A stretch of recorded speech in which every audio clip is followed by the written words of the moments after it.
Hi mga kamars, for today lunch magluluto tayo ng chicken Korean spicy sauce. So bago natin umpisa ng pagluluto natin, don't forget to follow me, like, comment, and share.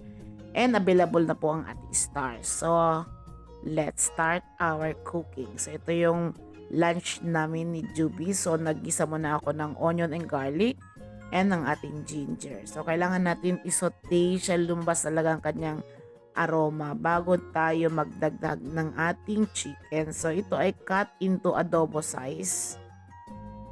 Ito ang sauce po na ginamit ko yung kahapon na niluto ko.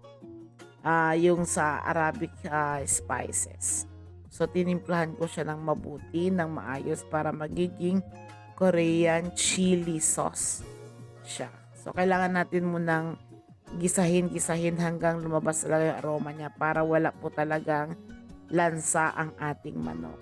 And bago natin ilagay ang ating mga another ingredients. So for now, naglagay na po ako ng Korean chili flakes. Hindi po siya spicy. Sweet po ito. Yung nakikita natin sa Korea na maraming sili kinakain nila.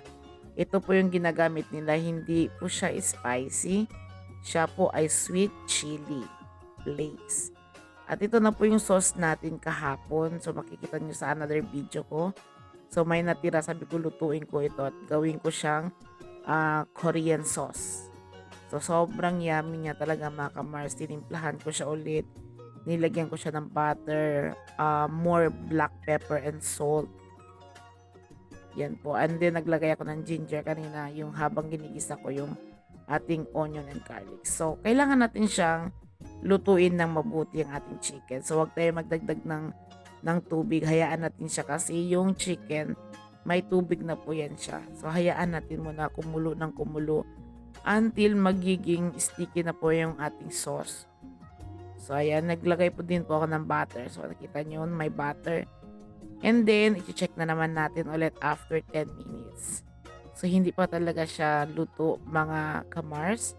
So another more 10 minutes until it well done.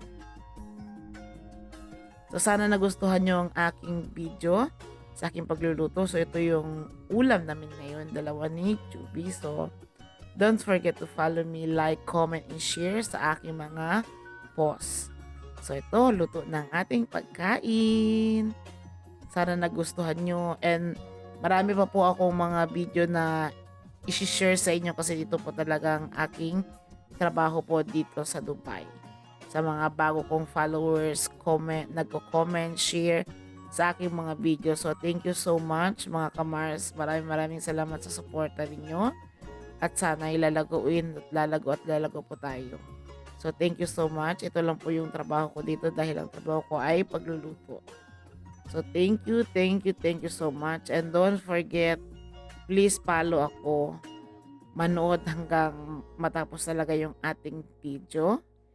And pa-heart ako, comment and like. Thank you so much mga kamars. So kain tayo. Thank you. Maraming salamat po.